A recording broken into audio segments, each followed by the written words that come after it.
حضرت سیدنا عطا بن یسار رضی اللہ تعالیٰ عنہ سے روایت ہے کہ جب مردے کو قبر میں رکھا جاتا ہے تو سب سے پہلے اس کا اچھا یا برا عمل آ کر اس کی بائیں ران کو حرکت دے کر کہتا ہے کہ میں تیرا عمل ہوں۔ مردہ پوچھتا ہے میرے اہل و عیال کہاں ہیں اور میری دنیاوی نعمتیں کہاں ہیں؟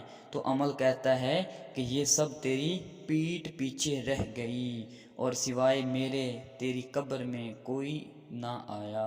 اللہ اللہ، یعنی کہ آخرت میں قبر میں ہمارے نیک اعمال کے علاوہ کوئی چیز کام نہیں آئے گی۔ صدقہ و خیرات کیا ہوگا تو وہ کام آئے گا، نیک اعمال کیے ہوں گے تو وہ کام آئے گا۔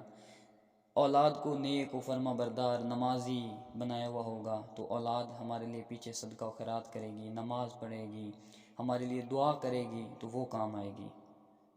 ساتھ جگری یار بھی نہ آئے گا، ساتھ جگری یار بھی نہ آئے گا، تو اکیلا قبر میں رہ جائے گا، مال دنیا کا یہیں رہ جائے گا، ہر عمل اچھا برا ساتھ آئے گا، مال دنیا دو جہاں میں ہے وبال، کام آئے گا نہ پیش ذوالجلال۔ صلو علی الحبیب صلی اللہ تعالی علی محمد صلی اللہ علیہ وسلم۔